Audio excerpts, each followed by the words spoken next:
예배는 하나님을 만나는 시간인데요. 오늘 예배를 통해서 여러분이 하나님을 만날 수 있기를 바라고 하나님을 경험하는 복된 자리가 될 수 있기를 주의 이름으로 축복합니다. 최근에 나온 신문기사 하나가 저를 어리둥절하게 만들었습니다. 통계청에 발표한 2015년 인구주택 총조사 종교 인구 표본 집계를 다룬 기사였는데 머릿기사가 이랬어요. 대한민국 제1회 종교된 개신교 10년간 120만 명 이상 증가. 참 이해가 안 됐습니다. 다들 성도가 줄어든다고 지금 교회들마다 걱정인데 어떻게 이런 결과가 나올 수 있었을까? 이것에 대해 전문가들이 많은 분석들이 있었어요.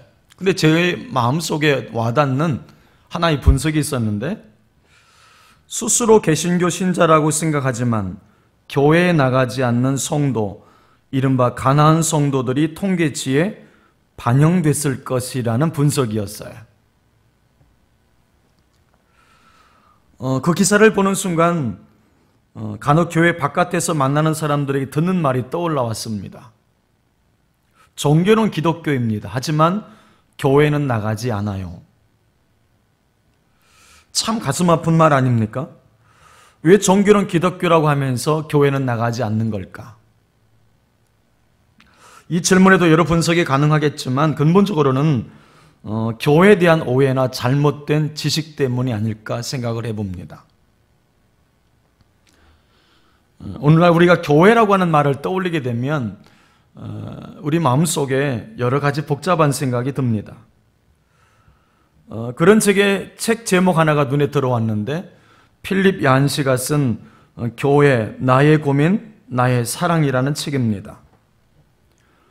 교회는 고민인 동시에 사랑이다. 어찌 보면 우리의 마음을 참 잘 담아낸 그런 제목이 아닌가 싶었습니다. 근데 가만히 생각해 보면 이건 어찌 보면 평범한 얘기입니다. 우리의 사랑의 대상이 있죠. 우리 배우자, 또 우리 자녀들, 우리 모두 사랑의 대상이잖아요. 이를 사랑하는 분들도 있어요. 거기에 대입해 보면 누구나 이해할 수 있는 평범한 진리입니다. 여러분, 배우자 어떻습니까? 우리의 사랑의 대상임이 분명하지만 고민이 없는 건 아니죠. 또 자녀는 어떻습니까? 나의 고민인 동시에 나의 사랑이죠. 여러분, 교회도 마찬가지입니다. 교회는 영원한 우리의 사랑의 대상이에요. 그렇지만 현실 교회를 바라볼 때에 우리의 고민도 있다는 거죠. 교회가 왜 이럴까? 어떻게 하면 이런 것들을 없애고 주께서 기뻐하실 교회로 세워갈 수 있을까? 우리의 고민입니다. 사실 지상교회를 바라보는 제 마음속에는 두 갈래의 마음이 있어요. 하나는 교회라고 하는 것은 참 좋은 곳이라는 생각입니다. 전 교회 공동체만큼 좋은 곳이 없다고 생각을 해요. 이것은 영원히 변할 수 없는 생각의 중심 한 축입니다. 제가 부교육자로 섬길 때 일이었는데요. 제가 교구 담당 목사로 그 교회에 부임했더니 다른 교구에 있는 집사님 자녀가 백혈병을 앓고 있었어요. 초등학교 4학년 남자아이였어요. 온 교회가 그 아이의 치유를 위해서 기도하고 있었는데 어느 날 그 아이가 위급하다는 연락이 병원에서 온 겁니다. 그저 온 교회가 두 가지를 힘을 다해서 하는 것을 보고 굉장히 감동을 받았습니다. 하나는 헌혈증을 만드는 일이었어요. 이 아이가 백혈병이었기 때문에 수혈을 자주 해야 됐기 때문에 아마 그동안 교회 전체가 아마 헌혈증을 다 모아가지고 그 아이에게 다 주었던 것 같아요. 이젠 헌혈증이 없죠, 남은 게. 그래서 위급하다는 연락을 받고 나서 청년부를 중심으로 해서 젊은 성도들이 다 함께 동암역으로 몰려가서 헌혈을 했습니다. 그때 한 번에 한 300여 장이 들어왔던 기억이 나요. 그 후에도 헌혈은 계속되었어요. 또 하나는 그 아이의 치유를 위해서 온 교회가 새벽마다 기도하고 또 담당 교구는 2주간 철야 기도를 했습니다. 그리고 상당수는 금식 기도까지 마다하지 않았어요.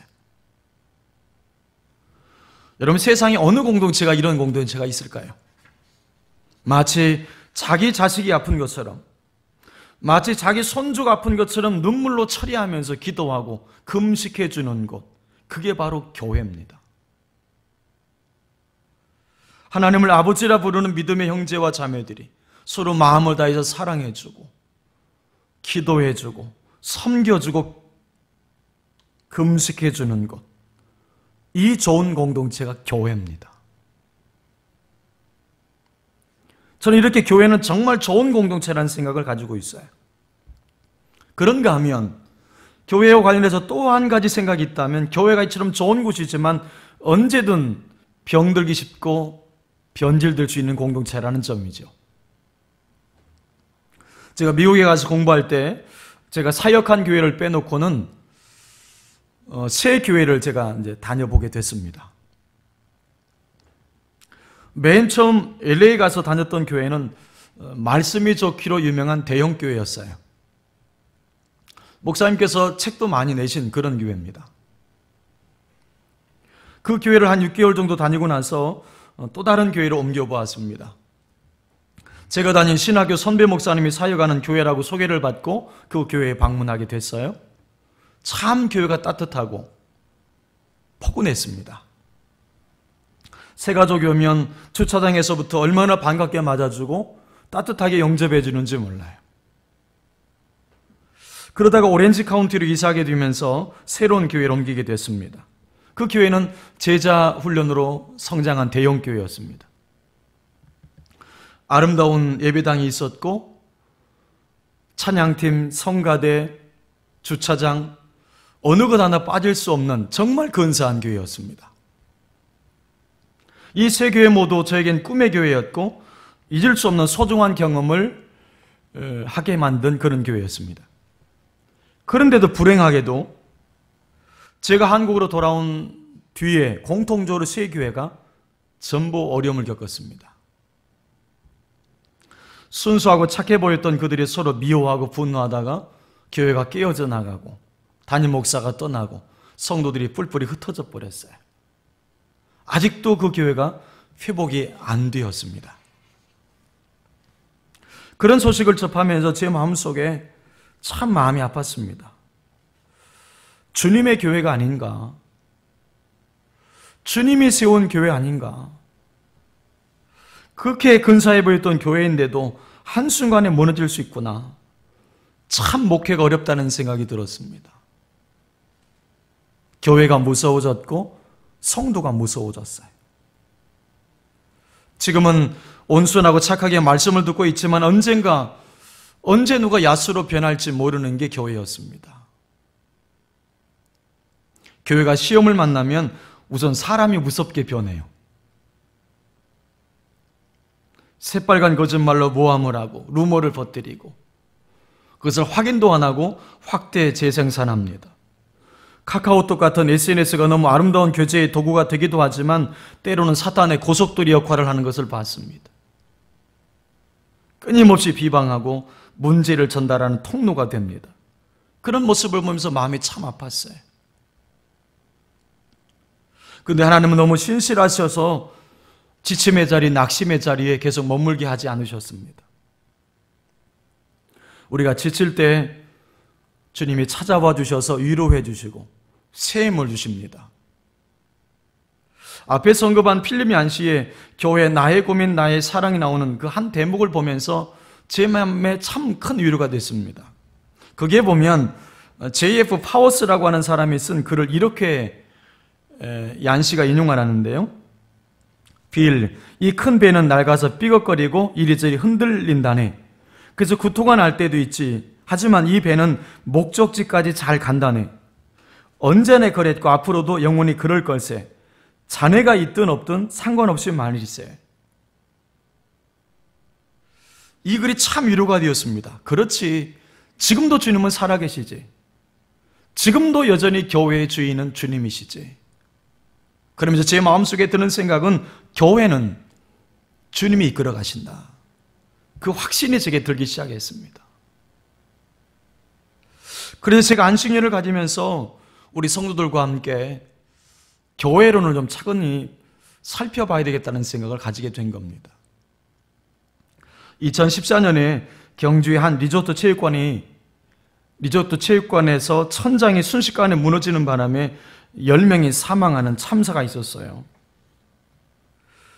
분명 겉은 멀쩡해 보였지만 기초가 부실하니까 지붕에 쌓인 눈 무게조차도 견디지 못하고 폭삭 주저앉아 버린 겁니다.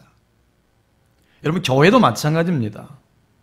우리가 여러 가지 행사하는 것도 중요하지만 중요한 것은 근본적으로 기초가 분명해야 합니다. 그래서 2000년 기독교 역사 가운데 교회가 어떻게 시작되었고 어떤 흐름으로 이어져 왔고 교리적으로 어떤 중심을 세워왔는가를 정리할 필요가 있어요.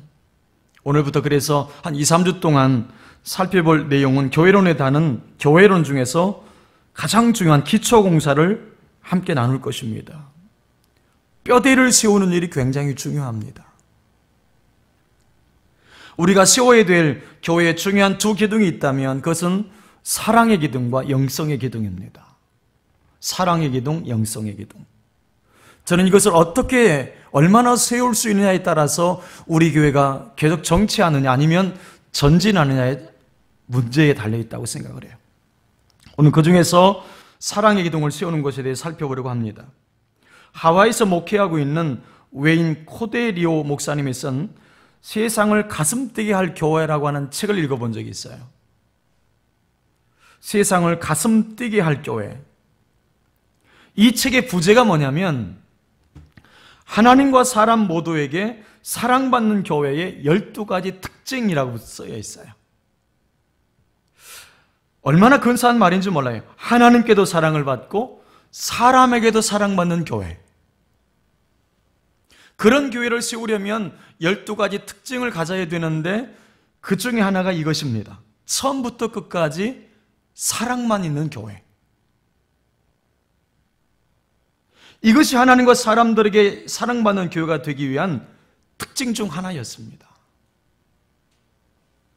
그 책에서 인용하는 성경 구절이 있었어요.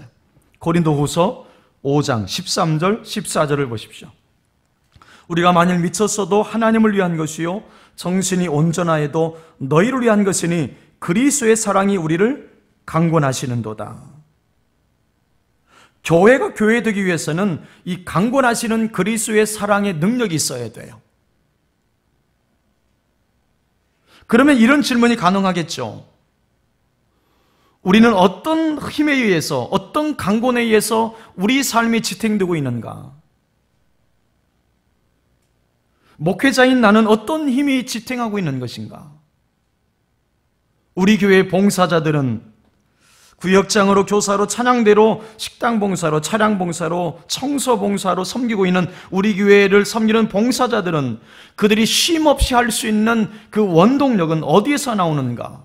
그 모든 애씀의 원동력이 강권하시는 그리스도의 사랑으로부터 흘러나와야 된다는 거예요. 그리스도의 강권하시는 사랑으로 이 사랑을 흘려보내는 것이 목회고 이 사랑을 흘려보내는 것이 봉사여야 된다는 겁니다. 이 사랑이 빠져버리면 어떻게 될까요? 내가 사람의 방언과 천사의 말을 할지라도 사랑이 없으면 소리나는 구리와 울리는 꽹과리가 되고 사랑 없는 찬양, 사랑 없는 봉사, 사랑 없는 기도 요란할 수 있을 뿐 아무짝에 쓸모가 없다는 거예요. 그럼 이 말씀을 통해서 보면 교회가 시끄러워지는 이유는 딱 하나밖에 없어요. 교회에 사랑이 없기 때문입니다. 사랑 없는 교회는 마치 사물놀이 마당과 같다는 거예요. 구역에서도 꽹과리 소리가 나고 전도회에서도 꽹과리 소리가 나고 주일학교에서도 꽹과리 소리가 나요. 교회가 이것저것이 시끄러운 거예요. 근데 여러분, 사랑이 풍성한 교회는 평안합니다. 이유가 있어요. 이유가 있어요. 왜 사랑이 풍성한 교회는 평안할까? 교회가 문제가 없기 때문에? 목사가 완벽해서? 아닙니다. 서로 품어주기 때문입니다. 서로 용납해주기 때문에 그런 거예요. 그래서 교회가 평안해야 든든히 서가는 거예요. 우린 이것을 잊지 않아야 됩니다.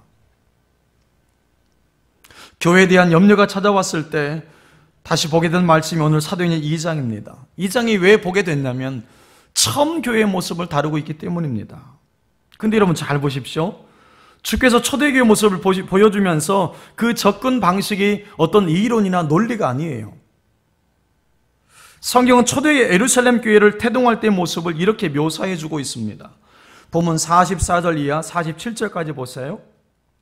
믿는 사람이 다 함께 있어 모든 물건을 서로 통용하고 또 재산과 소유를 팔아 각 사람의 필요를 따라 나눠주며 날마다 마음을 같이하여 성전에 모이기를 힘쓰고 집에서 떡을 떼며 기쁨과 순전한 마음으로 음식을 먹고 하나님을 찬미하며 또 온 백성의 칭송을 받으니 주께서 구원받는 사람을 날마다 더하게 하시니라.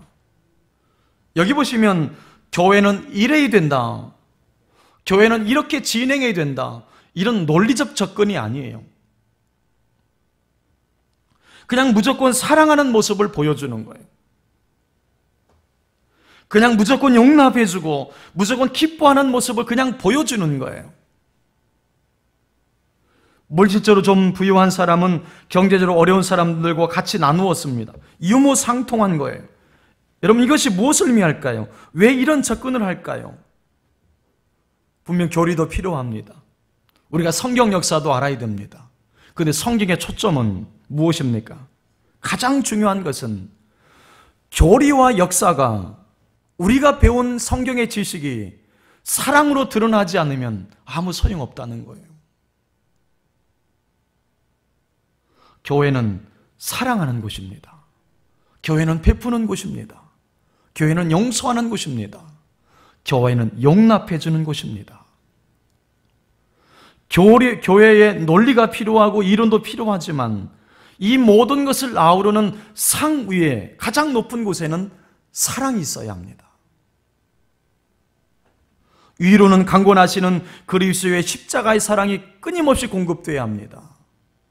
거기서 멈추지 말고 그 사랑을 받은 우리가 서로 용납해주고 서로 품어주고 서로 기도해주는 관계가 계속되어야 된다는 겁니다.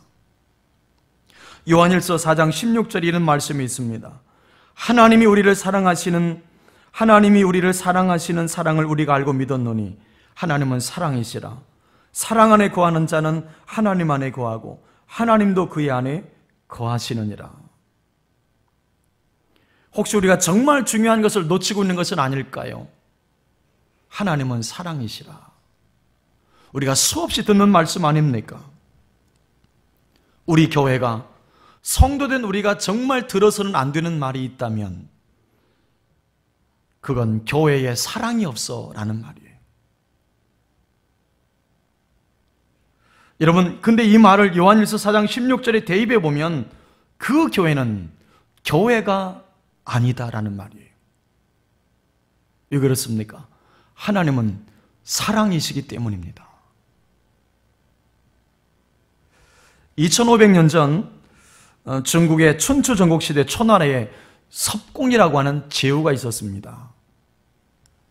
아주 탁월한 제후였는데요.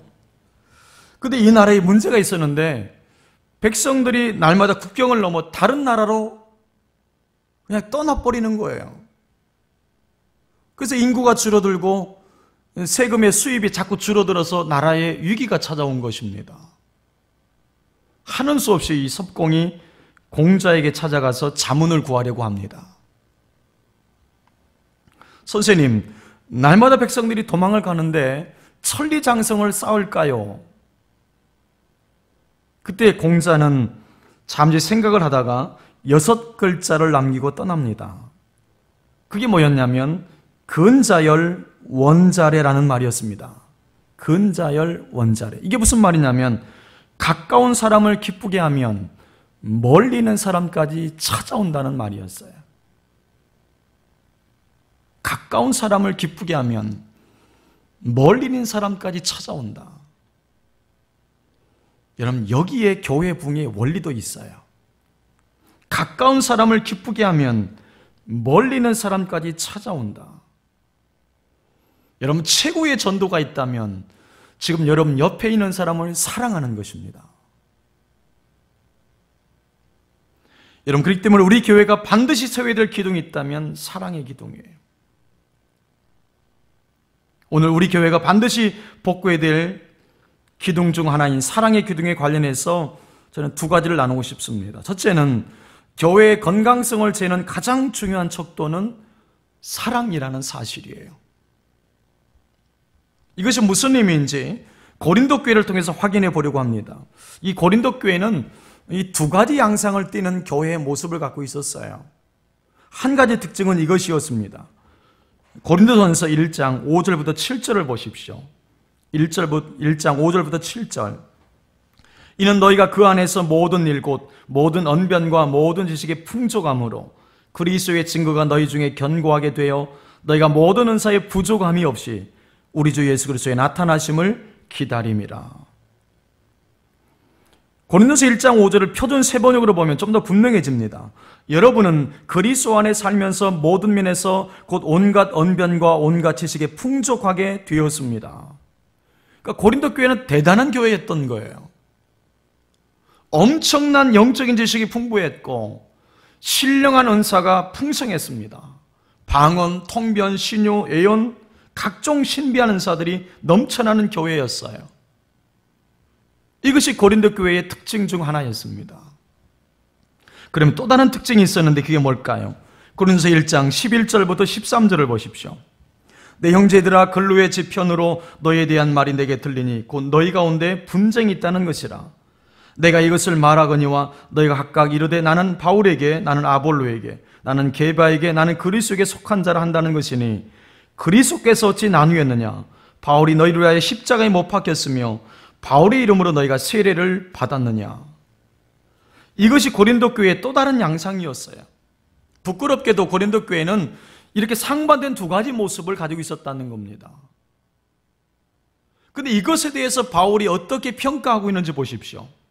고린도서 3장 1절 2절을 보십시오. 1절 2절. 형제들아, 내가 신령한 자를 대함과 같이 너에게 말할 수 없어서 육신에 속한 자 곧 그리스도 안에서 어린아이들을 대함과 같이 하노라. 내가 너희를 젖으로 먹이고 밥으로 아니하였노니 이는 너희가 감당하지 못하였음이니와 지금도 못하리라. 만약 고린도 교회 성도라면 얼마나 자존심 상하는 말일까요? 어린아이 취급을 당하고 있는 거예요. 너희에게는 밥을 먹이지 못한다. 너희들은 젖을 먹어야 돼. 분명 그들은 대단한 성경 지식이 있었고 거기에 각종 영적인 은사까지 다 누리고 경험하고 있었어요. 자기 스스로 생각해도 영적 엘리트라고 자처할 수 있었을 것 같아요. 그런 그들을 향해서 바울이 뭐라고 질책합니까?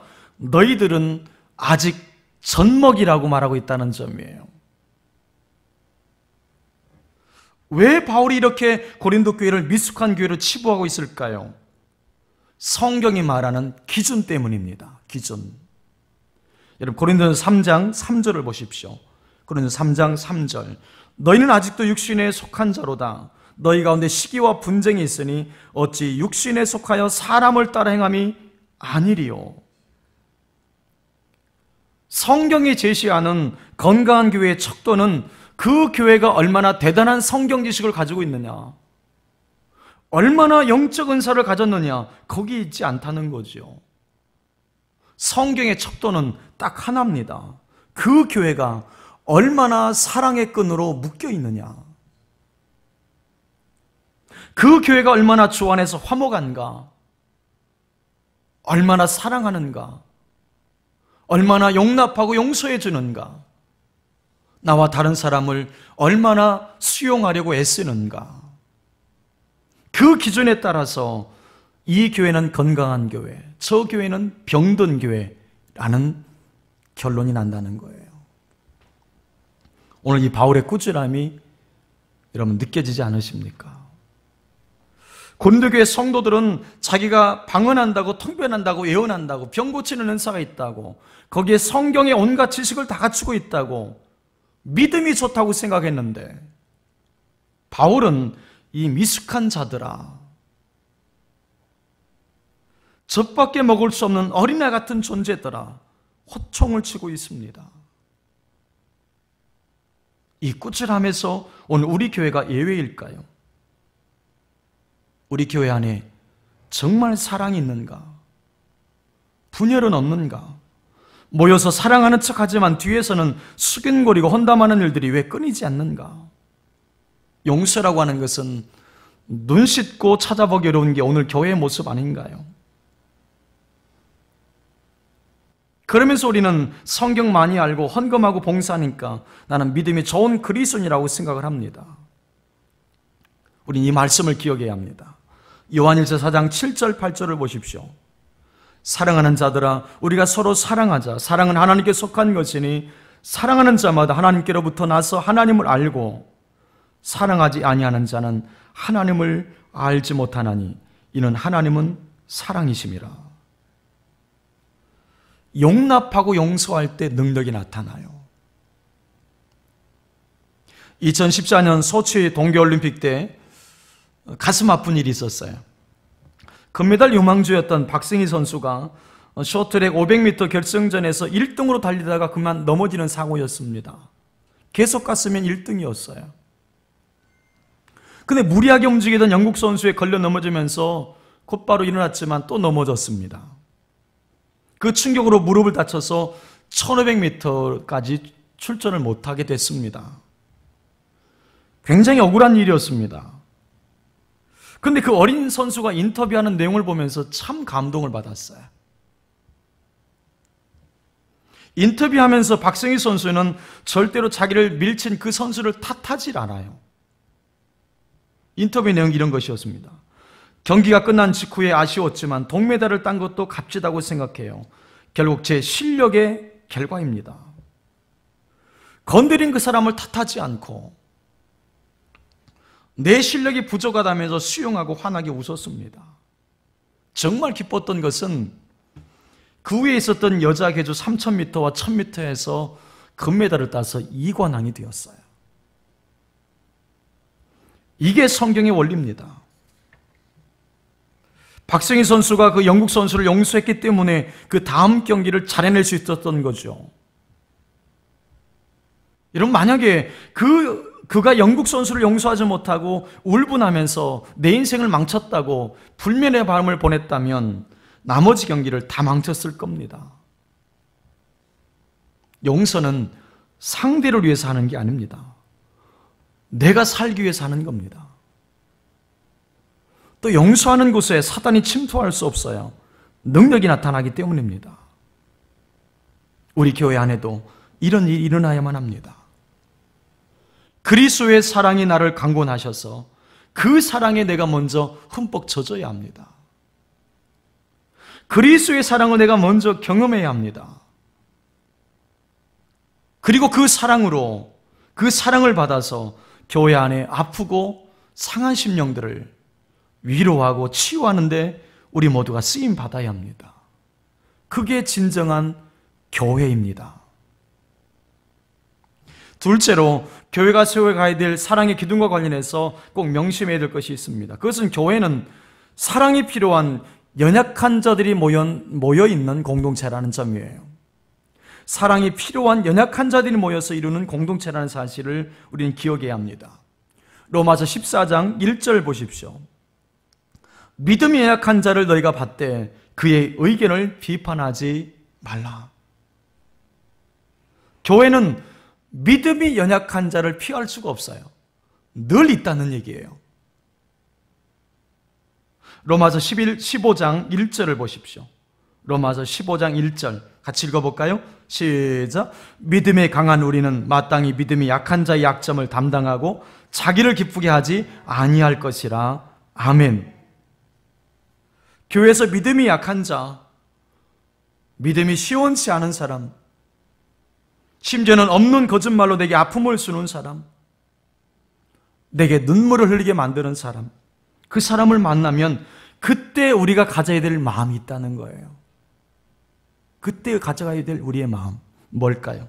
저 사람은 내가 감당해야 될 사람이구나. 바로 그것입니다. 그 시각으로 상대를 바라봐야 된다는 거예요. 이런 면에서 보면 약자가 많을수록 좋은 교회일 수도 있어요. 왜 그렇습니까? 그만큼 내가 감당하고 그래서 기도해주고 용납해줘야 될 이들이 많기 때문입니다. 그러나 오늘 교회 현실은 이것을 너무 잘 하질 못합니다. 약자에 대해서, 실수하는 자들에 대해서 용납하고 수용하는 것이 아니라 허물을 다 떠벌리고 다닙니다.